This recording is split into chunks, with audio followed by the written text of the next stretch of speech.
قل بفضل الله وبرحمته فبذلك فليفرحوا هو خير مما يجمعون۔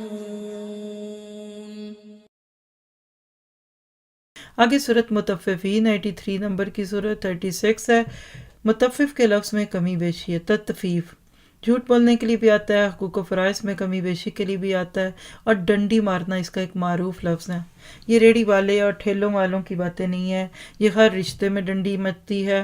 حضرت عمر نے ایک شخص کو تیزی سے نماز پڑھتے دیکھا تو آپ نے فرمایا لقد تففت، تو نے نماز میں کمی کی۔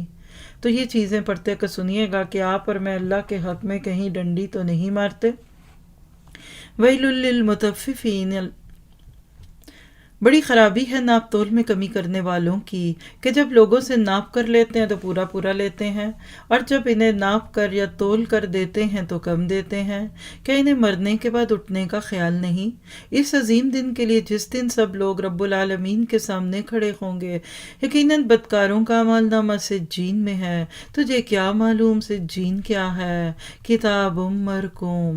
تو دیکھیے مطففین چھوٹی چھوٹی ڈنڈیوں کی بات ہے، مثلا ناپ تول میں کمی، دفتری اوقات میں ذاتی کام کرنا، سرکاری چیزوں کا ذاتی استعمال، بچوں کی عمریں کم بتا کر ٹکٹ کے پیسے بچانے، اور اسی طرح کی بہت ساری کمی بیشیاں جو ہم رشتے ناتوں میں بھی کرتے ہیں۔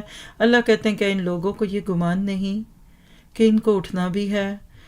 روایت ہے سلسلہ صحیحہ کی 3731، ابو ہریرہ راوی ہیں، آپ نے فرمایا ان قریب میری امت کو بھی سابقہ امتوں کی بیماری لگ جائے گی۔ صحابہ نے کہا امتوں کی بیماری سے کیا مراد ہے؟